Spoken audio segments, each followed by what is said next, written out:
بەرنامەی ئەمڕۆ بە سپۆنسەری کۆمپانیای ئەسێ بۆ بازرگانی مۆبایل شیری ئەڵتونسا.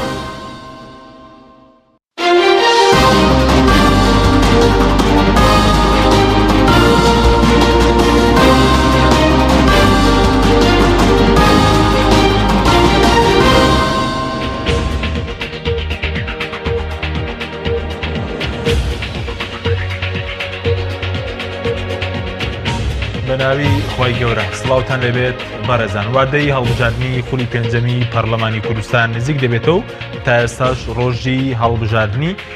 پەرلەمانی کوردستان دیاری نەکراوە.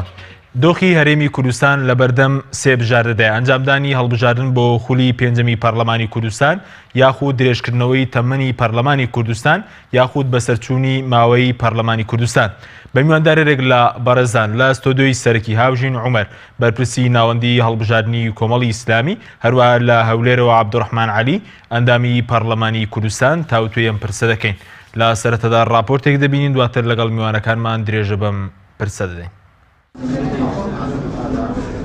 وادەی هەڵبژاردننی خولی پێنجەمی پەرلەمانی کوردستان نزیک دەبێتەوە تا ئێستاش وادەی ئەنجامدانی هەڵبژاردنەکە دیار نییە. ناوەڕاستی ئەم مانگە حکوومەتی هەرێم تێچووی هەڵبژاردنەکانی پەرلەمان و سەرۆکی هەرێمی پەسەند کرد کە بڕەکەی 22 ملیار دینارە. کۆمسیۆنی هەڵبژاردن و ڕاپرسی هەرێمی کوردستانیش ڕایگەاندووە ئامادەن بۆ ئەنجامدانی هەڵبژاردن لەم ساڵدا، بەڵام دەبێت 90 ڕۆژ پێش ئەنجامدانی هەڵبژاردن بە فەرمی ڕاست پێدرێن بۆ ئەنجامدانی هەڵبژاردنەکە. بەپێی یاسای هەڵبژاردننی پەرلەمانی کوردستان دەبێت پێش 6 ئەم ساڵ هەڵبژاردننی خولی پێنجەمی پەرلەمانی کوردستان بەڕێوە بچێت. نزیکبوونەوەی وادەی هەڵبژاردننی خولی پێنجەمی پەرلەمانی کوردستان لە کاتێکدایە ڕێزنەگرتن لە ئەنجامی هەڵبژاردنەکان و پەکخستنی پەرلەمانی کوردستان هاوڵاتیانی تووشی ناومێدی کردووە. لالایەکی ترەوە هێزە سیاسیەکانی هەرێمی کوردستان کۆک نین لەسەر شێوازی سیستەمی هەڵبژاردنەکانی داهاتووی پەرلەمانی کوردستان. سیستەمەکە کراوە یان داخراو بێت، فرابازنا یان تاک بازنەی بێت. ئەگەر هێزە سیاسیەکان بیانەوێت یاسای هەڵبژاردننی پەرلەمانی کوردستان هەموار بکەنەوە و گۆڕانکاری لە سیستەمی هەڵبژاردندا بکەن، پێویستە پەرلەمانی کوردستان کارا بکرێتەوە، چونکە تەنها لە دەسەڵاتی پەرلەمانە یاساکە هەموار بکاتەوە.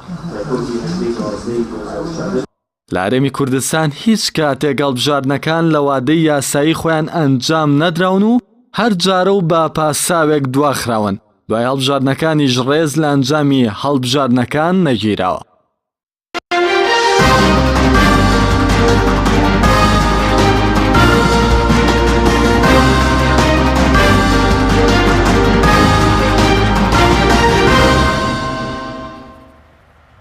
دووبارە سڵاوتان لەبێت بەڕێزان، سوپاس بۆ میوانەکانمان کاک هاوژین بەخێر بێن، سوپاس بۆ ئامادەبوونتان. ئەگەر لە سەرەتا لەوە دەست پێ بکەین هیچ ئامادەکاریەکی جددی دەبینرێت لە هەرێمی کوردستان لە سەراستی لایەنە پەیوەندیارەکان بۆ ئەنجامدانی هەڵبژاردن؟ خۆتان دەزانین ئێمە نزیک بوونەوە تەمەنی ئەم خولەی پەرلەمان 7 مانگی ماوە. بەناوی خی گەورە میهرەبان، زۆر سپاس بۆ بەڕێستان و بۆ میوانە بەڕێزەکەی تریشتان کاک عەبدوڕەحمان بۆ بینەرانی کەناڵی ئاسمانی پیامیش. لە ڕاستیە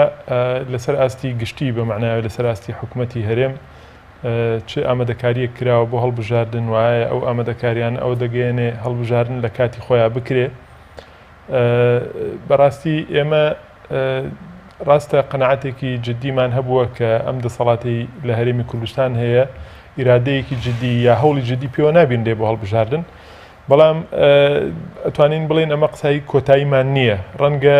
هەڵبژاردن بکرێ لە وادەی خۆیان یا لانی کەم لەم ساڵا بکرێ، بەڵام بۆچی ئیرادەیەکی جددی ئێستا نابینرێ؟ ئەوەیە هەڵبژاردن لە هەرێمی کوردستانە بەداخەوە لەلایەن ئەو هێزانەی دەسەڵاتی سیاسی بەڕێوە بن لە پرۆسەیەکی نیشتیمانیەوە زۆر جار کراوە بە گەمەیەکی حیزبی سیاسی. بۆیە بەڕاستی وەکو ئامانجێک بۆ بەدیهێنانی کۆمەڵی مەبەستی دیکە یا وەکو هۆکارێک بۆ دابینکردن و بەرجەستەکردنی کۆمەڵی بەرژەوەندی حیزبی مامەڵی لەگەڵ کراوە. بۆ معنایی ئەتوانین بڵێن لەم هەڵبژاردنەی کە بڕێوەیە ترس هەیە کە هەندێک هێزولایەن کە ڕەنگە بڕیاری سیاسی ئەم وڵاتیان بەدەست بێ خۆیان لەژێرەوە ئامادەکاری جددی بکەن بۆ ئەنجامدانی هەڵبژاردن بەڵام لە سەروبەندی نزیکبوونەوەی ئەو وادەیە و لەو ماوەی کە لانی کەم لە یاساکانە هەیە بەتایبەتی یاسای سەرۆکاتی هەرێم یا ئەوەی کە باز دەکرێت 90 ڕۆژ لە شوێنێکتر 6 ڕۆژە لەو مدەکەمەیە کە هیچ لایەنێکی سیاسی فرا ئەوە ناکەوێت ئامادەکاری جددی بکە ئەوان ئیعلانی ڕۆژی انتخابات بکەن لە کاتێکا خۆیان ئیشی جددیان کردبێ و هەموو ئامادەکاریەکانیان تاو کردبێ لایەنەکانی تریش کە لە واقعی ئاما شتێکی ئەوتۆ هەست پێ ناکەن ئامادەکاریان نەکردبێەوە بکۆن لەسەر واقعەکە کە ڕەنگە کاریگەری سلبی بۆ نەتیجە و دەرئەنجامی دەنگەکانی ئەوان دروست بکە. ئەوەی کە مەفروزە بیڵێن بەڕاستی ئێمە وەکو هێزە سیاسیەکان داوامان کردووە کە هەڵبژاردن لەو وادەی کە وادەی یاساییە و کۆمیسیۆنی هەڵبژاردن و ڕاپرسی هەرێمیش داوای کردووە لە دەسەڵاتدارانی هەرێمی کوردستان و لە دەستگا پەیوەندیدارەکان بە تایبەتی حکوومەت کە 6 یانزەیە هەڵبژاردن بکرێ و دوان نەکەوێ و هیچ پاساوێکی دواخستنی ئێمە بە یاسایی نابینین و هەموو ئیجراعاتێکی سیاسی و یاسایی و لۆجستیشی بۆ بگیرێتە بەر بۆ معنایی تەوافقی سیاسی دروست بکرێتەوە لە نێوان هێز و لایەنە سیاسیەکانە و وەکو یەکەمین هەنگاویش پەرلەمانکارا بکرێتەوە بۆەوەی ئەو خاڵانەی کە ئێستا مشتومڕێکی لە نێوان هێزە سیاسیەکانە لەسەر تایبەت بە یاسای سەرۆکایەتی هەرێم و یاسای هەڵبژاردننی پەرلەمانی کوردستان هەموو ئەوانە حل بکرێن بۆ ئەوی بتوانن و لەو وادەی کە دیاری کراوە هەڵبژاردن بکرێ ئەوەی کە ئێمە دەڵێن ئیرادەیەکی جددی نییە بۆ ئەوەی بە ئاشکرا ئامادەکاری گشتی ببیندێ بۆ ئەنجامدانی هەڵبژاردن ئەگەر سەیری کۆمیسیۆنی هەڵبژاردن و ڕاپرسی بکەن نزیکی 2 ساڵە بێ بڕیاری تەشکیلکردنی ئەو کۆمیسیۆنە دراوە و دەرچووە و هەتا فۆرمی دامەزراندنی بۆ ئەوە کراوە تازە سیرەکەین دوای ئەو مدەیە ئێستا لە کۆی 535 کەس بڕیاری دامەزرانی 400 کەس دەرەچێ کە هەندێک لەو فەرمانبەرانە هێشتا کە مەفروزە لە نووسنگی سەرەکی لە هەولێر داوامکەن بەڵام ناویان نەهاتوتەوە و ئەکەوێتە قۆناغێکی ئەوە دەخوێنرێتەوە کەندێک لایانی سیاسی لەگەڵ پێکێنانی ئەم کۆمیسیۆنە نەبێت لەبەرەوەی کە ڕەنگە وەکو پێویستە دەسەڵاتی بەسەردانە بێتوە بیەوێ کۆمیسیۆنی عێراق سەرپەرستی هەڵبژاردنەکانی داواتێرم بکات نەخێر ئەوەی من بزانم ئاگدار بم هەر بەپێی یاسای هەڵبژاردننی ئەنجومەنی بڵێن پەرلەمانی کوردستان کە کاتە هەمواری حوتەم دەبێت کۆمیسیۆنێکی کوردستانی سەرپەرشتی هەڵبژاردن بەڵام ئەگەر کۆمیسیۆنەکە تاو ئامادەکاری نەکرێت و موشتی بۆ تشکیل نەکرێت چۆن دەتوانانی سەرپەرشتی بکات خۆی ئەوە دەبێت یەکێک لە کێشە گەورەکان بۆ معنای ئەمە لە 30/4 2018 مەفروزە کۆمیسیۆنی بەغدا هەڵبژاردننی ئەنجومەنی نوێنەرانی عێراق و ئەنجومەنی پارێزگاکانی ئەنجومەنی نوێنەرانی عێراق و پارێزگاکانی کوردستان بەڕێوە بەرێ یا بەڕێوە بچێت ئەگەر ئەم هەڵبژاردنانە هەڵگیران بۆ ئەو کاتە دڵنیا بە ئەوە شتێکی زۆر ناماقول دەرەچێت بۆ معنایی دەنگدەری هەرێمی کوردستان ڕەنگە لە ڕووی ئاستی زیهنی لە ڕووی ئاستی هۆشیاری لە ڕووی ئاستی ئیستیعاب نەتوانێت چۆن لێ دەنگی خۆی بە شێوەیەکی ڕاست و دروست بە لێ کاتا کە مەفروز بێ دەنگ بۆ 3-4 لیست بدا یا 4 دەنگ بدات لانی کەم ئەگەر ئێمە ڕیفراندۆمیش حساب بکەین کە ئەوە دەکاتە 5 یعنی هەڵبژاردن بۆ سەرۆکایەتی هەرێم بۆ پەرلەمانی کوردستان بۆ ئەنجومەنی نوێنەرانی عێراق و بۆ ئەنجومەنی پارێزگاکان ئەگەر ڕاپرسیشی بێتە سەر طبعا ئەگەر ڕاپرسی بکرێت دەبێ بخرێتە پاڵ پرۆسەیەکی هەڵبژاردن ناکرێ ئامادەکاری تۆ بۆ ڕاپرسی بکەی و بۆ هەڵبژاردننی نەکەی بۆیە بەڕاستی شتێکی ناماقوڵە بێ و من پێشم وایە تۆزێک زەحمەتە ڕەنگە لە ڕووی لۆجستی لە ڕووی یاساییشەوە کە پەرلەمانی عێراق بێ کۆمیسیۆنی بەغدا بێت سەرپەرشتی هەڵبژاردنگرم وڵای بەرزستان ئەگەر بچین هەولێر لای کاک عەبدوڕەحمان کاک عەبدوڕەحمان زۆر سپاس بۆ بەشداریکردن لە بەرنامەکەماندا ئێستا خۆتان دەزانن دۆخی سیاسی هەرێمی کوردستان هەم لە ڕووی دارایی هەم لە ڕووی سیاسی لە بارودۆخێکی زۆر خراپدایە بە بۆچوونی بەڕێستان لەگەڵەوەی کە ئێمە نزیک دەبینەوە لە ئەنجامدانی وادەی هەڵبژاردن بۆ خولی پێنجەمی پەرلەمانی کوردستان ئایا ئەنجامدانی هەڵبژاردن دەکرێت وەکو ڕێگە چارەیەک دەستی بۆ ببرێت بۆ دەرچوون لەم قەیرانەی کە خەڵکی کوردستان تێدایە؟ بەڵێ زۆر سپاس سڵاو و ڕێزم هەیە بۆ میوانەکەیشێت دیارە هەمومان دەزانین و ئێمە بە تایبەت وەکو بزنەوەی گۆڕان پێمان وا بووە کە شارڕێگەی گۆڕانکاریەکان و هەڵبژاردننی کۆمەڵانی خەڵکی کوردستان بەڵام دەبێت پرسیارێک بکەین کە ئایا هەڵبژاردننی دروست لە ئێستای هەرێمی کوردستاندا دەکرێت ئایا هەڵبژاردننی دروست لەم دۆخەی کە ئێستا کۆمەڵانی خەڵکی کوردستانی پێداگوزەرەکات حکوومەتی هەرێمی پێداگوزەرەکات ئەو بارە ناهەموارە سەقامگیرەی پێداگوزەر دەکات ئەو بوارە دەرونیەی لایەنە دەرونیەی کۆمەڵانی خەڵک پێداگوزەرەکات کاتی هەڵبژاردنە بۆیە تەسەوراتەکان وایە تا ئێستا دیارە ڕۆژێک دیاری نەکرا بە فەرمی بۆ هەڵبژاردن بەڵام ئەمە تەسەوری خۆمە دیارە و ئێمە وەکو سەرەتاش وتم خوازیارین و دەشخوازین هەموو هەڵبژاردنێک لە کات و ساتی خۆیان بکرێت بەڵام خۆت دەزانیت لە ساڵانی ڕابردووە ڕەنگە هیچ بەهانە و بیانوەیەکیش نەبوو بێت کەچی بینیومانە چەندان جار هەڵبژاردنەکان دواخراوە و لە ئێستادا ڕەنگە دنیایەک بیانووی جۆراوجۆر هەبێت بۆ دواخستنی هەڵبژاردنەکان بۆیە قەنەعەتم وایە هەڵبژاردننی دروست لە بارودۆخێکی تەندروستە و لە دۆخێکی سەقامگیری سیاسی ئاساییدا دەگوزارێت نەک لە کاتێک تا پەرلەمانی کوردستان کە هەڵبژێراوی خەڵکە و ئیرادەی ڕاستەقینەی کۆمەڵانی خەڵکی کوردستانە لە ئێستادا پەخراوە من پێم خۆشە زۆر بە ڕاشکایی بە جەنابەت و بە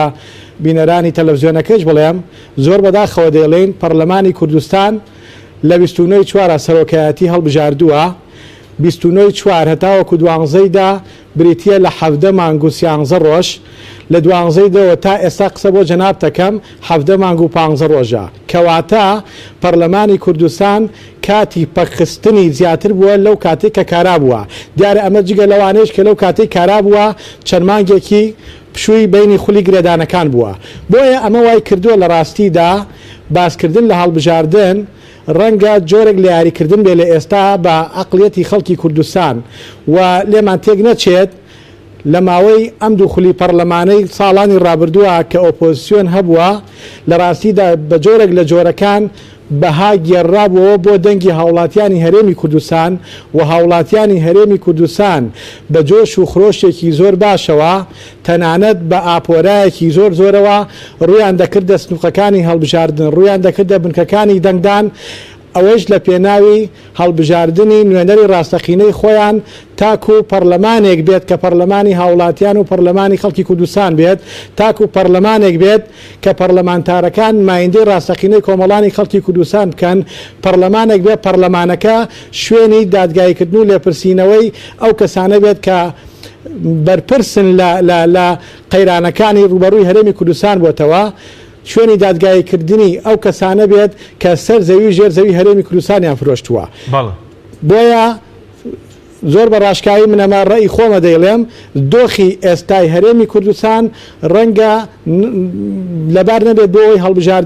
هەڵبژاردنێکی پاک و بێگەر کرێ ئەگینا دەکرێت لەلایەن حیزب باڵادەستەکانەوە بڕیاری هەڵبژاردن بدرێت بەڵام کام هەڵبژاردنێک کە بەخواستی خۆیان بێت ئەگینا لەم دۆخە ناهەموارەی ئێستا لە ڕووی سیاسیەوە تۆ کە ڕێت لە پەرلەمانتار بگیرێ بێتە هەولێرەوە چۆن بڕیار لە هەڵبژاردن دەدرێت چۆن بڕیار لەوە دەدرێت کە خۆتەبەن هەڵبژاردنەکەیت ئەو کاتە تۆ کەمپینی هەڵبژاردنەکەیتەوە لە شار و چارۆشەکانە ئێمە لە ئێستادا پەیوەندی نێوان پارتە سیاسەکان لە هەرێمی کوردستان ینی زۆر پەیوەندیەکی نادروستە هیچ کاتێک ئەوەتەی هەرێمی کوردستان هەیە بەو کاتێشەوە کە بەرەی کوردستانی هەبووە نێوانی حیزبەکان بەقەدەر ئێستا ئاڵۆز و ناتەبانە بووە ئایا ئەم دۆخی ئەوەیە هەڵبژاردن لە هەڵبژاردن بۆ پەرلەمانی کوردستان و هەر هەڵبژاردنێکی کرد لە هەرێمی کوردستانە بکرێت بۆیە لای خەڵکی کوردستانیش لە ڕاستیدا ئەم حیزبانە کاریان لەسەر ئەوە کرد کە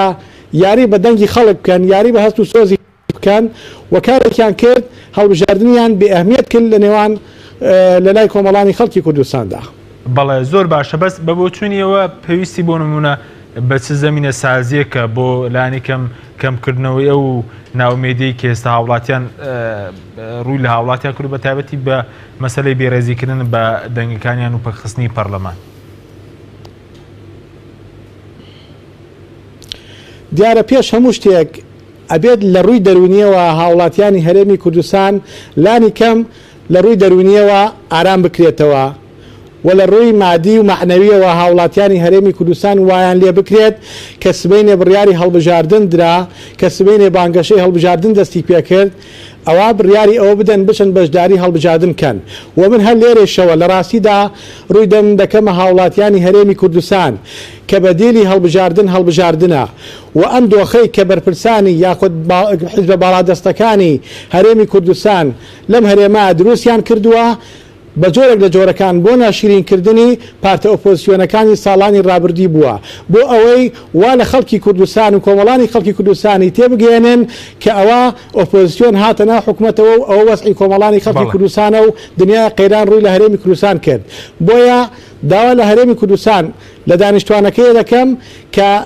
تەنها بەدیلی هەڵبژاردنە و بە هیچ شێوەیەک سارد نەبنەوە لە بەشداریکردن لە هەڵبژاردنە بەڵکو دەبێت بەشداریکردنەکانمان لە هەڵبژاردنەکانی تر بە جۆشتر بێت پەرۆشتر بین بۆ گۆڕانکاریکردن لە سیستەمی فەرمانڕەوایی لە هەرێمی کوردستانە. بەڵام سوپاس دەکەم دڵتەگەرم بۆ لای بەرزان کاکاژین سەبارەت بە ئەو ناومێدەی کە ئێستا دروست بووە دەربارەی هەڵبژاردن هیچ بەدیلێکی تر هەیە بۆ هاوڵاتیان یاخۆ ڕەنگە خەڵک بڵێ مەسەلەنەوە تو دووەوە هەڵبژاردن دەکرێت کوا ئەنجام و کاریگەریەکانی ئەو هەڵبژاردنە بۆ باشکردنی دۆخی خەڵک بۆ گۆڕنی سیستەمی حکومڕانی خۆی هاوڵاتی حەقێتی کە ناومێدیەک ڕووی لێ بکات ئەمە هیچ کێشەیەکمان نییەوە نابێ ئینکاری لەوە بکەین کە هاوڵاتی لەبارێکی دەرونی خراپایە چکە جاران زۆر جار قەیرانی سیاسی دروستە بوو لە بینی هەندێک لایەنی سیاسیە ئەمە کاریگەری کەمترە بوو لەسەر جەماوەر لانی کەم لەسەر جەماوەری ئەو حیزبانە کە ناکۆکیان هەبوو کاریگەریەکە ئەبوو بەڵام ئێستا هەم قەیرانە سیاسیەکە فراوان بۆ هەموو لایەنەکانی گرتووە دابەشبوونێک دروست بووە و هەم قەیرانی داراییشی هاتوۆتە سەر کە تاکی ئەم وڵاتە وەستاوە لە بەردەمیاوە شمولی دەکا بۆیە بەڕاستی بێهیوابوونەکە گەورەترە بەڵام خۆی ئەمەش دوو جۆرە بەڕاستی جۆرێکیان وەکووتمە مۆزع سیاسی و داراییە دروستی کردو جۆرێکی تریان پەیوەندی بە دروستبوونی ژینگەی هەڵبژاردنەوە هەیە با ئێمە هەمووی نەبەستین بەوەوە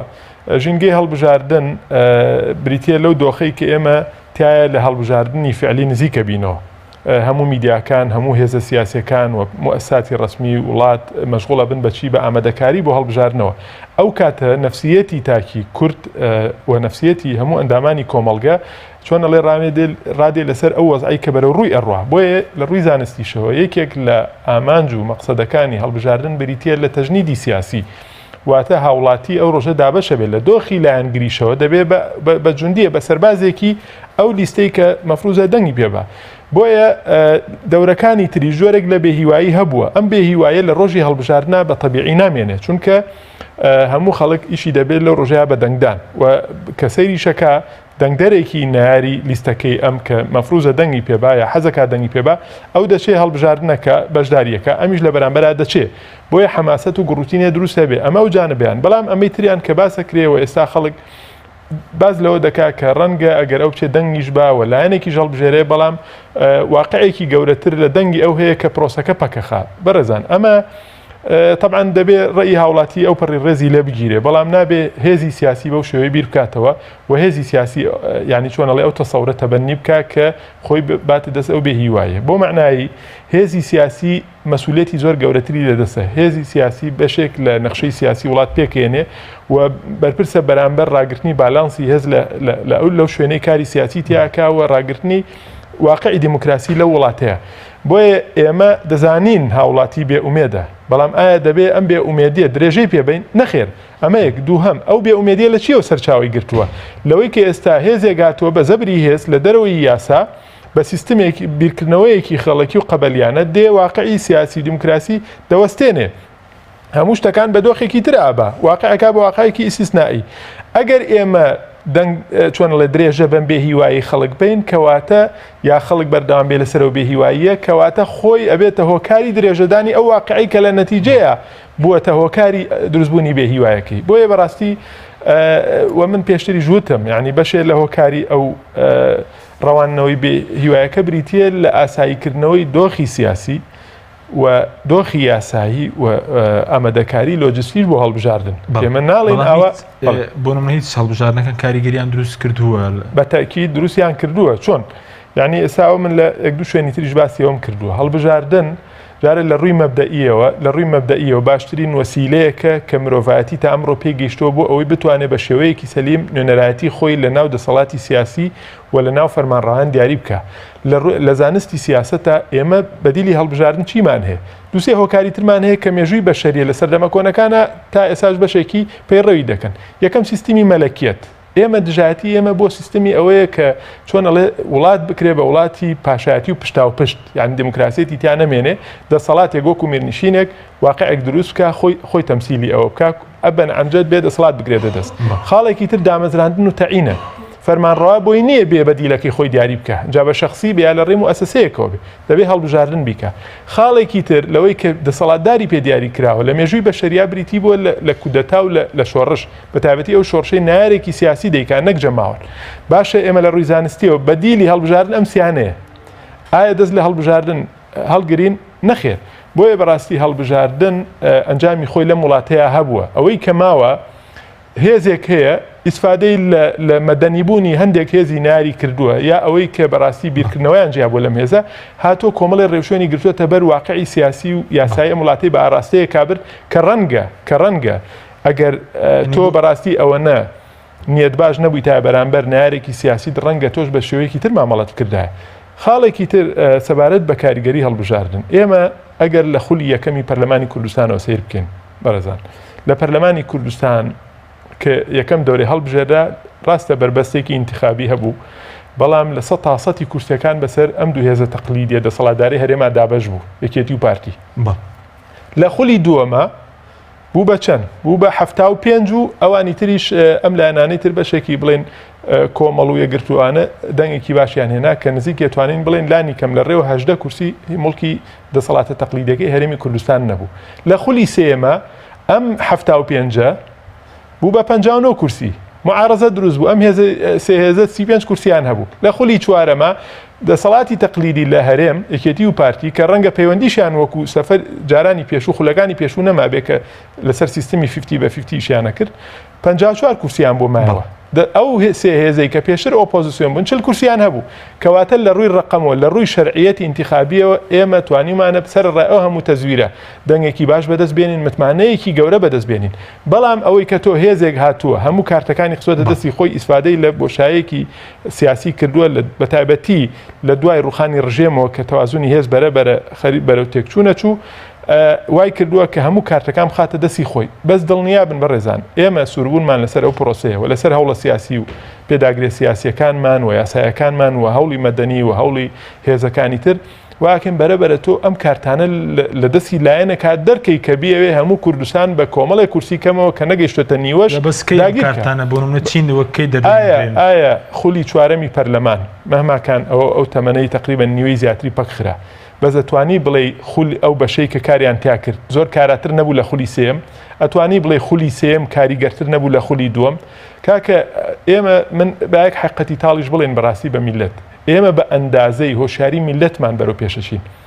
ئێمە ئەو دەیان و سەدان هەزار موچەخۆرە بندیواری لە هەرێمی کوردستانە هەمانە کە ئێستا ئەمە ئاگدارین هۆکار گیراوەتە بەر بۆ ئەوەی کە بەڕاستی ئەو موچە بندیوار و حرامانەی نەدرێتێت تا بەڵگە نەهێنێ کە بایۆمەتری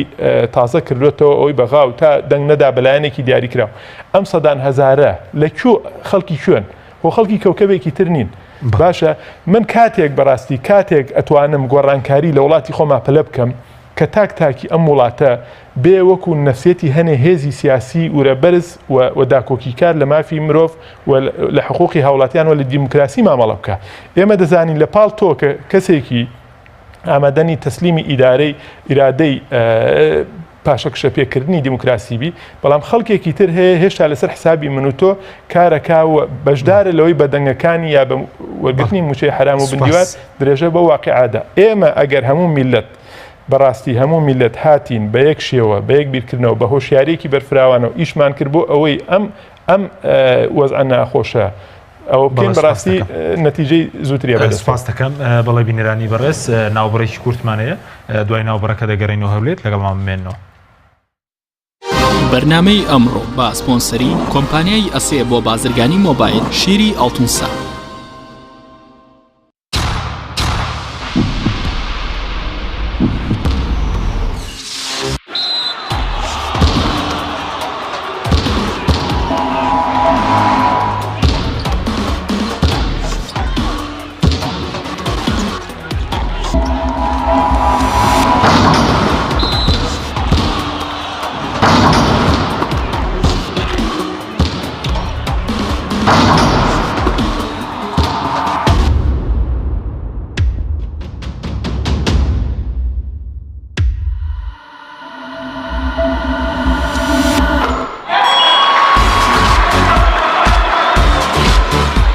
سەرکەوتنە گەورەیە تەنها شیری وشکی ئاڵتونسای تەمێکی ڕاستەقینە و 100% سروشتی نۆشی کەو هەمیشە بە بەهێزی بمێنەرەوە. ئەسێ ئەمڕۆ جیاوازتر دەردەکەوێت. ئەسێ ڕنگ و هێز و توانایەکی نوێ پێشکەش دەکات. زیرەکێکی ڕاستەقینە و متمانە پێکراوە. ئەسێ Q6 نوێترین مۆبایلی زیرەکە و کردنەوەی لەلایەن پەنجەمۆری خاوەنەوە کار دەکات. ڕامی 3 گیگابایتەوە، میمۆری 32 گیگابایتەوە، کامێرای سەرەکی 13 مێگاپیکسلە و کامێرای پێشەوەی 8 مێگاپیکسلە. ئەسێ یەکەمین مۆبایلی مارکەی کوردی 4G LTE. تۆپ ئارت تاکە بریکاری تۆڕی میدیایی کۆمەڵ بۆ دروستکردن و بڵاوکردنەوەی ڕیکلام. تۆپ ئارت.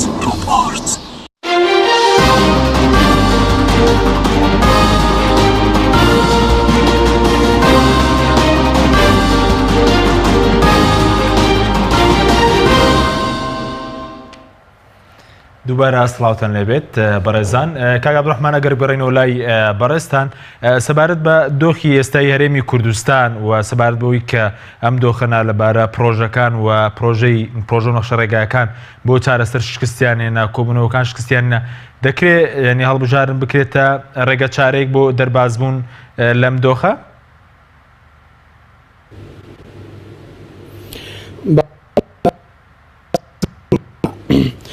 شارەکەی گۆڕانکاری هەڵبژاردنە و ئێمە نابێت لە ڕاستیدا هەڵبژاردن کە حیزب باڵا دەسەکان ناشرینیان کردو بەداخەوە ئێمە پشتیوانی ئەو ناشرینکردنە بکەین بە پێچەوانەوە دەبێت ئێمە کار بکەین بۆ ئەوەی کۆمەڵانی خەڵکی کوردستان بەشدارێکی زۆر باش لە هەڵبژاردنەکانە بکەن. ڕاستە ئەگەر هاوڵاتێکی ئاسایی بیت لەوە بکاتەوە کە بچێت بەشداریکان لە هەڵبژاردن بۆ پەرلەمانی کوردستان خولی 5 بی لەوە بکاتەوە کە پەرلەمانەکەی پەخراوە.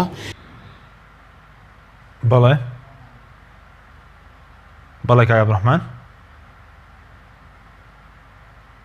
بەڵێ دواتەگەڕێنەوە لای بەڕێستان. کاک هاوژین سەبارەت بە مەسلەی ئامادەکاری هێزە سیاسیەکان بۆ ئەم هەڵبژاردنە تاکو ئێستا ناکۆکیە لەسەر هێزە سیاسیەکان لێو هێزە سیاسیەکان بۆی کە مەسلەی هەڵبژاردننی داهاتوو بە جۆرە سیستەمێک بەڕێوە دەچێت نی پاشەکشەشێ لە سیستەمی نیمچەکراوە؟ سەبارەت بە ئەو مشتومڕ و بیر و ڕاگۆڕینەوەی لەسەر سیستەمی هەڵبژاردن و یاسایی هەڵبژاردننی پەرلەمانی کوردستان هەیە. طبعا بەڵێ شتێکی وا هەیە و تا ئێستا لە مەرحەلەی تاوتوێایە ئەمە لەبەرەوەی ئێستا پەرلەمان کارانیە خۆی ئەساسن شوێنی سەرەکی بۆ مناقەشەی کلێنەکانی یاسای هەڵبژاردن بریتە لە پەرلەمان چونکە لە هەر شوێنێکی تر وەرکشۆپ بکرێ و ڕاگۆڕینەوە بکرێت دوجار مرکزی ڕئیسی یا مەرجەعی ڕئیسی دەبێ پەرلەمان بێەوە لە پەرلەمان ئەم بیر و ڕایانە بکرێنە یاسا و چۆنەڵێت تەوافقێکی سیاسی لە پشتەوە بێ. ئەوەی کە هەیە کۆمەڵێک ئێمە دەبێ بزانین لە یاسای هەڵبژاردننی پەرلەمانی کوردستانەوە تعدیلی حوتەم هی ئەو یاسایە طبعاً خۆی یاساکە یاسای ژمارەیەکی ساڵی 92 حوت هەموار کراوە و ئێستا داوا دەکرێت هەمواری هەشتم بکرێت کۆمەڵێک کلێنی زۆری تایە بەڕاستی کلێنەکان بەشێکی زۆریشی لەو جهەنەزەری هێزە سیاسیەکانەوە چۆنەڵێ مووقیفی لەبارەوە دەگۆڕدرێ و ڕای جیاوازی لەبارەوە هەیە. دیارترینی ئەو خاڵانەی کە ئێستا مشتومڕ هەڵەگرێ یەکێکیان جۆری لیستەکەیە. ئایا ئێمە لیستەکە بە چی بکەین؟ دابەشبوونێک هەیە هەندێک هێز مەیلیان بەلای ئەوەیە کە لیستەکە داخراو بێت. ئێوە مەیلتان بکەم لادە وەڵا ئێمە بەرئەنجامی دوو خاڵی گرنگ بەشداری لەو نیقاشانەکەین. یەکەم لە ڕووی عام و لە ڕووی واقعی سیاسی هەرێمەوە چی خزمەت بە پرۆسەی دموکراسی و بەرەو پێشبردننی واقعی سیاسی هەرێمەکە ئێمە بە دەرەجەی یەکەم داکوکیلەوە دەکەین کە دیارە مەبەستیشمان چیە و دووەمیش بزانین مافی خۆمانەوەکو هێزێکی سیاسی لە سایی ئەو واقعەیە بەچی بەرژەوەندیەکانمان بەشێکی زۆری دێتە دی بەرژەوەندی مەشروعەکانمان دیفاع لەوە دەکەین. ئێمە لەگەڵ لیستی لانی کەم نیمچەکراون ئەگەر نەتوانین هۆکارێکی ڕاستەقینەی زانستی بدۆزینەوە بۆ ئەوەی بەرەو پێشتری بین ئەبێ ئێمە هێڵی سوور بێ کە تەنازول لەوە نەکەین بەرەو لیستی داخراو چکە بەڕاستی لیستی داخرا و دیسانەوە دەمانباتەوە مربعێکی سەرەتاتر من ناڵم ئیجابیاتی نییە بەڕاستی بەڵام ئیجابیاتەکەی زۆر زۆر بەڕێی من و بە تەسەوری من زۆر کەمترە لە سلبیاتەکانی ناکرێت ئێمە هاوڵاتی وا لێ بکەین کە هەر بڕات دەنگ بە لۆگۆی هێزێکی سیاسی بە و نەزانێ ئەو کەسانە کێن کە ئەم هێزە دایناون و ئەو کاتە تەحکومی هێزەکە 100% حکومەکە ڕاستە ئێمە دەبێن نەیشارینەوە کە ڕەنگە لە سایی ئەم سیستمەی کە هەیە هەندێک پەرلەمانتار دروست بوون کە ڕەنگە دەسەڵاتی کیانە سیاسیەکە لە ڕووی یاساییشەوە لاواز بێ بەسەر ئەندامەکانی خۆیە ئەمە ئەم سەرنجە لای هەموو هێزە سیاسیەکان بینراوە بەبێ لێ دەرکردن بەڵام بەڕاستی ڕاستکردنەوەی ئەو واقعە دەبێ بە ڕێگە چارەیەکی تر بێ نەک لەسەر حسابی دیموکراسیەت و واقعی سیاسی بەرەو پێشوو لە هەرێمی کوردستانە خاڵێکی تر پەیوەندی بە فرەبازنە یایەک بازنەیەوە هەیە ئێمە ناچینەوە دەکاری و نیقاشە کە ئەمە لە کۆ سەرچاوی گرتووە چۆن سەرچاوی گرتووە بەڵام هەڵبژارن لە نەتیجەیە کە ئێمە ئێستا باز لە ئەنجامەکەیەکین دەبێت ئەنجامی خۆی بپێکێ و بە فیعلی ژێکێ لە بنەماکانی هەڵبژارنێکی علمی و هەڵبژارنێکی پاک و بێگەر بریتێ لە فعالیت و کارایی هەڵبژاردن ئەگەر کارانەکرێ ئەنجامەکانی نەپێکێ بە تاکیدەوە بزانە پرۆسەی دیموکراسی لە وڵاتەیە لەژێر پرسیارە بۆیە خۆ هەڵبژارن لە وڵاتە دیکتاتۆرەکانی شەکرێ بەڵام کە نەتیجەی خۆی نەپێکاوە بۆیە دەوترێت زیاتر لە نیوەی وڵاتانی جیهان وڵات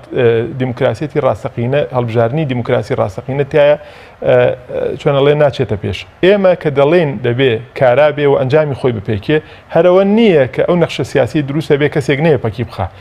یەکەمین بنەما دەبێ عەدالەتی جوگرافی هەبێ عەدالەتی جوگرافی ئەم عەدالەتی جوگرافی بە معنای ئەوەی کە بۆ نمونە لە شارێکە هێزێکی سیاسی باڵا دەست بێ بە دەنگی خەڵکەوە و بە هەموو ئیمکاناتی تەزویر و ساختەکاریەوە وا بکات کە مادام کوردستان یەک بازنەیە ئەو بێ لێەوە دەنگێکی زۆر مسۆگەر بکە زۆرینەی زۆری ئەندامەکانی خۆی ئەوە بکە ئیتر بەشێکی بە ساختە بێ بەشێکی بە دەنگی حەقیقی بێ وا بکات کە نەخشەی سیاسی پێداگیرکە لە ئەنجامە کاریگەری لەسەر لەیەک شوێن لێک ناوچە تەزویرێکی زۆر بکەیەک باز نەبێ کاریگەری لەسەر هەموو کوردستانێ من لێت ناشارمەوە ئێستا پارتی دیموکراتی کوردستان لەو 38 ئەندامی هەیەی 27 تا 28 ئەندامێتی لە بادینانەوە هاتووە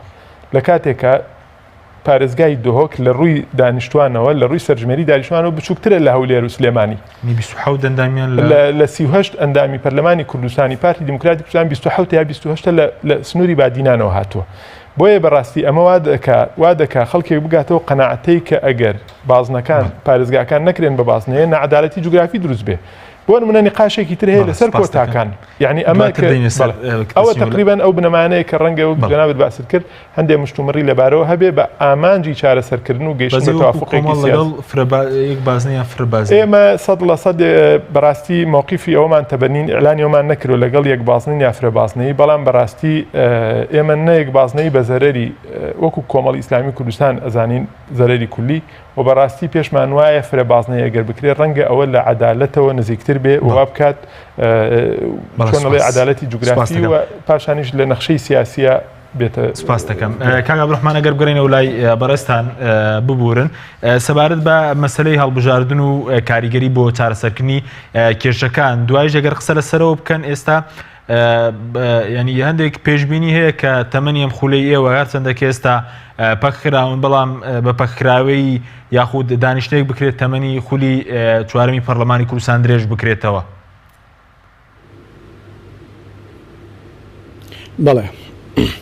دیارە نازانم قسەکانم تا چەند گەیشتووە من گوێم لە قسەکانی ئێوەش نەبووە بەداخەوە بەڵام تاکی لەوە دەکەمەوە پێویستە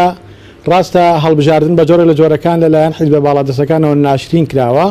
بەڵام ئەوەیە کار بۆ ئەوە بکەین کە قەناعەت بە کۆمەڵانی خەڵکی کوردستان بکەین و هاوڵاتیان بۆ خۆشیانەوە قەناعەتیان لا دروست بێت کە هەڵبژاردن گرنگە و ئەگەر گرنگ نەبووە لە ڕاستیدا ئەم حیزبانە بۆ شێوازە ناشرینیان نەکرد لە بەرچاوی خەڵکە بۆیە تاکی لەوە دەکەمەوە ئەگەر ئەمانەوێت دۆخی هەرێمی کوردستان باش بکەین ئەوە دەبێت نێوماڵی خۆمان ڕێک بخەینەوە دامودەستگاکانمان کارا بکەینەوە و پەرلەمانی کوردستان کارا بکەینەوە چونکە زۆربەی کارەکان لە پەرلەمانی کوردستانەوە دەکرێت بەداخەوە دەیڵێم لە هەموو دنیادا پەرلەمان حکومەت لە کارەخات بەڵام لە هەرێمی کوردستاندا حکومەت و حیزب پەرلەمانیان لە کارخست کە ئەمە ڕەنگە تەنها بۆ کتێبی گینس بۆ ژمارە پیاوانەیەکان بشێت ئەم بابەتە لە هەرێمی کوردستاندا ڕوویداوە و ئەوەی جەنابەت باسی دەکەی باسی درێژکردنەوەی خولی پەرلەمان خولی چواری پەرلەمان دیارە هەموو لایەک دەزانێت پەرلەمانی کوردستان هەموو خولێکی بۆ 4 ساڵ بووە لەو ڕۆژەی کە پەرلەمانتار سوێن دەخوارد پێویستەکە لە 4 ساڵ تێپەڕێواتە لە 6 مە سوێن ماخوادە 2013 6 2007 کۆتایی بە خولی چواری پەرلەمانی کوردستان دێت وەلێشمان تێک نەچێت بە کۆتایی هاتنی خولی چواری پەرلەمان حکوومەتی هەرێمی کوردستان کە بۆ خۆی ئێستا بە جۆرە لە جۆرەکان ئیفلیجا ئەویش دەبێتە حکوومەتێکی کاربڕێکار بەواتایەکی تر ئێمە هەرسێ سەرۆکایەتیەکەمان هەمومان دەزانین سەرۆکایەتی هەرێمی کوردستان لە 19 ئابی 2015ەوە گرفتی یاسایی هەبووە و ماوەی سەرۆکی هەرێم بەسەر چووە پەرلەمان پەکی خراوە حکوومەتی هەرێمی کوردستانیش دەبێت بە حکوومەتی کاربڕێکار کەواتە گەورەترین کێشە بۆشایی یاسایی هەم لە ڕووی یاسادانان تەشریعیەوە هەم لە ڕووی تەنفیزی جێبەجێکردنەوە ڕوبەڕووی هەرێمی کوردستان دەبێتەوە بۆیە باشترین کار ئەوەیە نێوماڵی خۆمان ڕێخین پەرلەمان کارا بکەینەوە و لە پەرلەمانی کوردستانەوە بڕیار لە گۆڕانکاریەکان بدەین و ئێمە کاتی خۆشی کۆمەڵانی خەڵکی کوردستان بۆ 4 ساڵ دەنگی داوە ئێمە بەڵام بەداخەوە وەکو ئاماژەم وەکرد لە سەرەتا 1 ساڵی تاو ئێمە کارمان کرد و هەموو لایەکی زانی پەرلەمان ئەوەی پێی کرا کردی بەڵام پەرلەمان بەدڵی هەندێک حیزب بوو پارتی سیاسی نەبوو بۆیە حاڵی بۆ شێوازە گەیشت بەڵە زۆر باشە بەس تا چەند دروستەوە دەکرێت کە تەمەنی ئەم خولەی پەرلەمان درێژ بکرێتەوە بە تایبەتی کە لە 92 تاوەکو 2005 تەمەنی خولی پەرلەمانی کوردستان درێژ کراوەتەوە من پێم وتی دەوایە ئێستا باسی هەڵبژاردن و خۆئامادەکردنمان کردایە بۆ خولی حوتەمی پەرلەمانی کوردستان نەک بۆ خولی پێنجەم و ئەوە بۆ بە نەریت بەداخەوە زۆر جار بۆ بە نەریت کە هەڵبژاردنەکان نەگەر پەرلەمانی کوردستان تۆ بڕۆ باسی هەڵبژاردننی شارەوانەکان کە چەندە دواکەوتووە هەڵبژاردنەکان کاری بۆ کراوە کە دوا بخرێت وەکوتم لە سەرەتا هیچ بیانوویەکیش نەبووە بەڵام بیانووی جۆراجۆ دۆزراوەتەوە بۆیە ئێمە تەکی لەوە دەکەینەوە کە پێویستە و کاریش بۆ ئەو بکەین هەڵبژاردنەکان لە کات و ساتی خۆیان بکرێت بەڵێ زۆر باشە بەس سەبارەت بەوەی کە ئێستا ئەگەر تەمەنیم خولەی پەرلەمان درێژ بکرێتەوە کە ڕەنگە ئێستا لایەنەوێ پشتگیری ئەمە بکات دەبێت لە دانیشتنی پەرلەمان بڕیاری لەسەر بێت ئەمە شتێکی یاساییە کە درێژکردنەوەی خولی پەرلەمانی و خۆتە نەتوانن خولەکە درێژ بکەنەوە پەرلەمانی کوردستان بۆ خۆی دەتوانێت ماوەی کارکردنی خۆی درێژ بکاتەوە بەڵام پێم وایە ئەندامانی پەرلەمانی کوردستان و ئەم خولی چواری پەرلەمانی کوردستانە بە تێگڕای دەنگ بە کۆدەنگی لەگەڵ ئەوەداین کە هەڵبژاردن لە کات و ساتی خۆیان بکرێت و ڕێچکەیەکی خۆی بگرێت بۆ ئەوەی نەبێتە نەریتێک و بیانوویەک بین دەسەوە بۆ ئەوەی هەڵبژاردنەکانی کەش بە جۆرە لە جۆرەکانی کە دوا بخرێت ئەگینا پەرلەمانی کوردستان تاکە شوێنە کە دەتوانێت دەسەڵاتی درێژکردنەوەی ماوەی کارکردنی خۆی هەبێت بەڵێ بەس ئاراستەکان بەکام لە دانێنی بەو ئاراستەی کە ئێوە هەر بە پەکراوی ئێوە ژۆکو مەسەلەن پۆستەکانی تر ببنە پەرلەمانتاری بەسەر چوو مەترسیەوەتانێ یاخود بەوەی کە هەڵبژاردن بکرێ یاخود تەمەنەکەتان درێژ بکرێتەوە بەڵێ ئەوەی جەنابەت باسیەکەی پەرلەمانتاری بەسەرچوو ئێمە لە ڕاستیدا گە 4 ساڵی ڕێک بەردەوام کارمان بکردایە پەرلەمانی کوردستان هەر 4 ساڵەکەی لە کارکردنا بووایە ئەوە بە دڵنیاییەوە لە 7 یانزەوە پەرلەمانتاری بەسەرچوو دەبووە پەرلەمانی کوردستان پەرلەمانێکی بەسەرچوو دەبوو بەڵام لێمان تێک نەچێت چوار خولی ساڵێکە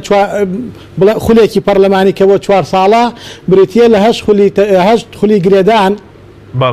ئێمە 3 خولی گرێدانمان ئەنجام داوە واتە 5 خولی ماوە تاکی دەکەمەوە خواستی ئێمەی پەرلەمانتاران ئەوەیە کە پەرلەمان لە کاتی خۆی هەڵبژاردننی بۆ بکرێت بەڵام ڕەنگە خواستی حیزبی کە هەبێت بێت پەرلەمانیش بە دەردی سەرۆکایەتی هەرێم بچێت وەلەو کاتەدا بە جۆرە لە جۆرەکان تێکەڵ کرێتەوە باز لەوە بکرێت کە ئەوە پەرلەمانی بەسەر چوە سەرۆکایەتی بەسەر چووە ئەو کاتە بیر لەوە بکرێتەوە بە جۆرە لە جۆرەکان ڕێکەوتنی بۆ بکرێت کە ئێمە بە هەموو شێوەیەک دژی ئەوەین بەڵێ بەڵای سپاس دەکەم دواتەگەرم لای بەڕێسەن کە کاوژین سەبارەت بە مەسلەی ئەوەی کە بۆ هەڵبژارنی داهاتوو باسی کۆتاکانت کرد ناکۆکیە لەسەر حیزبەکان لەنێو حیزبەکان لەسەر ئەو 11 کورسێک ئێستا لە پەرلەمانی کوردستان بۆ کۆتاکان هەیە؟ خۆی ئەمە دووشت جیاکەینەوە هەر ڕێک خراپێتە ڕوو لە هەر کۆڕ و کۆبوونەیەەکە لە هەر شوێنەکە معنای دەستکاریکردنی پێگە و حەقی بنەڕەتی هیچ پێکاتەیەک و هیچ کەماتیەک نییە چنەتەوەی بێچ ئاینی من نەژڵێن کەماتی بڵێن پێکاتە کێشەکە ئێمە کە باسی شتێکمان کرد یعنی ڕێیەکان لە چیۆ سەرچاویان گرتووە ئەبێ هەڵبژارن یاسای هەڵبژارن سیستمی هەڵبژارن بتوانێت عەدالەتی زۆرینە بەدەست بێنێ لە ناو پەرلەمانی کوردستانە ئێستا بەهۆی بوونی هەندێک کەلێن لە یاسای هەڵبژاردنە هەندێک نەعەدالەتی بەرچاوەکەوێ یەکێک لەوانە بووی کە پێشتر باسم کرد کە ڕەنگە تۆ بتانی لە منتیقەیەکە کە خۆت تا مسەیتری بە شێوەی یاسایی یان نایاسایی وا بکەی کە ڕێژەیەکی زۆری پەرلەمانتار بۆ خۆت مسۆگەرکەی ئەوش بتانی کە چۆنەڵێ نەخشەی سیاسی پێ داگیر بکەی یا دەستی بەسەرا بگری یا وەکو هێزی زۆرینە خۆت بناسێنی مەسلەی نەک هەر کۆتاکان هەندێکی تر هەیە باز لە عەتەبەی ئینتیخابیە بوونی بربەستێکی لانی کەمی ئینتیخابی بکەن ئەگەر لە سایەک و دووش بێ بۆچی بۆ ئەوەی کە خەڵک بە لە تەکورسیەوە نەڕاتە ناو پەرلەمان بە سەدەنگ و 200 نەچێتە ناو خەڵەکە بۆ لە تەکورسی ڕۆژوە بەڵێ یعنی ئێستا چەند ئازین چۆنە ئێستا ئێمە لێرە با شتەکە بە معنای تەجریح و بەکەمگرتنی هیچ لایەنێک نەکەوێتەوە بەڵام ئێمە قسە لەسەر مەبدەئەکان بکەین کە باسی مەسلەی کۆتاکانی شەکرێ ڕێیەک هەیە لە ناو هەندێک لایەن کە نوێنەرایەتی ڕاستەقینەی کۆتاکانی خۆیانەکەن پێگاتەکانی خۆیانەکەن من بە شخصی ئەم ڕێیم گوێ لێ بووە دەڵێ کێشەی ئێمە ئەوە نییە چەند کورسیمان هەیە کێشەی ئێمە ئەوەیە نوێنەرایەتێکی مزەیف دروست بێ هەموو هەوڵەکان بە ناوی پێگاتەکانەوە بچێتە خزمەتی بەرژەوەندی حیزبێکی دیاریکراوە کە فڕی بەسەر پێکاتەکانەوە نییە بۆیە باشترین حلێک کە باسە کرێ ڕەنگە زۆرێکی زۆر لەوانەی کە نوێنەرایەتی ڕاستەقینەی ئەو پێگاتانە دەکەن پشتیوانی بکەن ئەیش بوونی تۆماری دەنگدەرانی تایبەت بە خۆیان یعنی بۆ ناکرێ بۆن منە ئێستا من لیستی تورکمانم هەبێ لیستی مەسیحیم هەبێ لیستی ترم هەبێ ئەمانە تۆماری دەنگدەرانی خۆیان نەبێت تا ئێستا نییە ئەمە نەخێر نییە ئەمە واجبە لەسەر لایەنە پەیوەندیدارەکان چ لە ڕووی یاسایی چ لە ڕووی فەنی کە کار بکەن بۆ ئەوەی لە هەڵبژاردنە چۆن تۆ تۆماری دەنگدانی تایبەتت هەیە هێزی سەربازی و هێزەکانی ناوخۆ بەشێک لەوانەی کە دەبێت لە دەنگدانی تایبەت تا بەشداری بکەن تۆماری دەنگدەرانی خۆیان هەبێت کە بەداخەوە ئەوەش کێشەی تایە دەبێت ئەوانەشی کە کۆتان یا پێک هاتن و بە کۆتا دەشنە ناو پەرلەمانەوە بنەمایەکیان هەبێ و بۆ ئەوەی بەڕاستی نوێنەرەکانیان خۆیان بەسەر بەرز بزانن یعنی بۆ نەتەعن لەوە نەدرێت کە بۆ جاری وایە تۆ پەرلەمانتارێک کە بینی سەر بە پێکهاتەیەکە بە ناوی پێکهاتەیەک واتۆتە پەرلەمان بەڵام سەیرەکەی لە حیزبێکی تر لە مەلیک زیاتر مەلەکیە بۆیە بەڕاستی نقاشەکان لەسەر ئەمەیە نەک لەسەر مەبدەئی حەقی ئەو پێکهاتانە لە ناو پەرلەمانە ئەمە شتێکە مطلقاً هەموو لایەک لەگەڵین بۆیە بەڕاستی هەموو هەوڵەکە قسەکان لەسەر ئەوەیە تا چەندێک ئێمە دەتوانین یاسایەک بڕیار لێبین ئەو یاسای هەموارکەین بە شێوەیە کە عدالەتی سیاسی عدالەتی جوگرافی عدالەتی نیوان پێگاتەکانی ژابین کار لە پەرلەمانی سپاس دەکەم کابڕحمان کاتمان کەمماوە گەر بگەڕێنەوە لای بەڕێستان سەبارەت بەوەی کە باز لەوە دەکرێت کە جگە لە هەڵبژاردن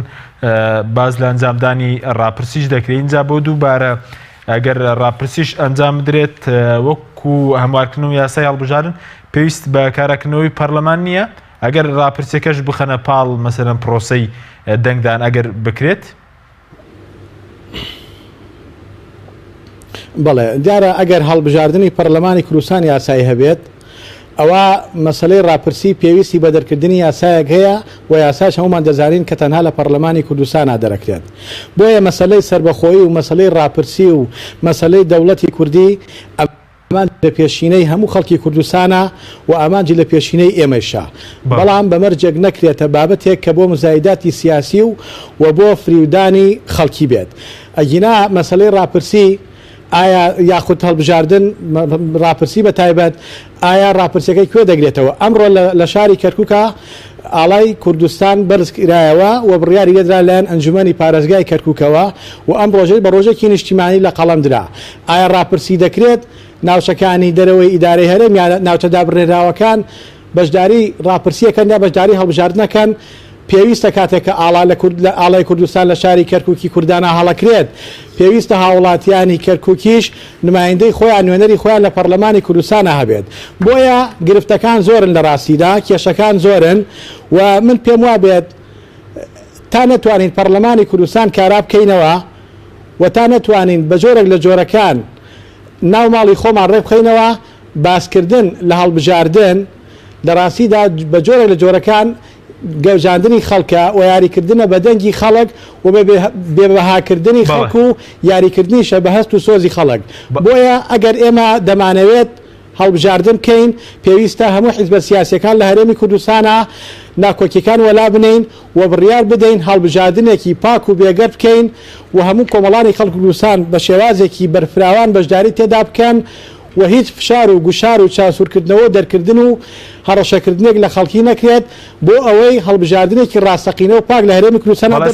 ئەو کات کۆمەڵانی خەڵکی کوردستان نوێنەری ڕاستەقینەی خۆیان هەڵەبژێرن و نوێنەری خۆیان دەرنێنە پەرلەمانی کوردستان و دەریش دەکەوێت کۆمەڵانی خەڵکی کوردستان چ پارتێک دەنێرێتە پەرلەمانی کوردستان و سزای چ پارتێکی جەدات کە پەرلەمانی کوردستانی بۆ شێوازە گەیاندووە. بەڵێ سپاس دەکەم کاکاوژ کاتمان زۆر کەمەوە نی خولێک سەبارەت بەوەی کە هاوڵاتیان نیگەرانیم دەکرێت هەڵبژاردن بە کۆرەگایەک بۆ سادانی هێزە سیاسیەکان بەکاربێنن زۆر بە کورتی کاتمان وەڵام ناکرێەوە لە هەر لە ڕووی ئەخلاقی سیاسیشەوە ئەوە ڕەوان نییە تۆ لەبەروی دەسەڵاتی لەدەست بێ هەڵبژاردن بکەی بە گەمەیەکی سیاسی ناوەسمەوەی هاوڵاتی سزای هێزە سیاسیەکاندا لە هەڵبژاردن خۆی یەکێک لە ئامانجی ئینتیخابات بریتیە لە پێدانی شەرعیەتی سیاسی بە هێزێک کە بچێتە حکومیە ئەگەر لە حکمێکی باش بڵێن حکمێکی باشی پێشکەش کردووە بۆی تازەکاتەوە یەک بەنیو داقە سەبارەت بە مەسەلەی ڕاپرسی ئەم مەسەلەی ڕاپرسیە بەڕاستی پرۆسەیەکی نیشتیمانیە ئەمە ئاگدار بین پرۆسەیەکی حزبی نییە کەسێک خاوەنی بێ ئێمە هەمومان خاوەنین بەکە دوجار ڕاپرسی یعنی گشتپرسی ینی دەنگی هەمومان ئەوەی کاک عەبدوڕەحمان باس کردەوە پێویستی بە یاسایە و پێویستی بە چونکە ئێمە کە بوون بە فیدراڵێت لە ساڵی 92 یان 94 بە بڕیاری پەرلەمان سیستمی فیدراڵێتمان تەبەنی کرد بڕیاری سربەخۆیی زۆر گرنگترە کەواتە ئەو ئەولاترە بۆی یاسای هەبێ و ناکرێت سەرکێڵی ئێمە بکەین بەسەر ئەوەی کە باز لە دەوڵەتی کوردی بکەین و بەم واقع شێواوە و بە تاگڕێوی دیکتاتۆریەت پێشوازی لە دەوڵەتی سربەخۆی کوردی و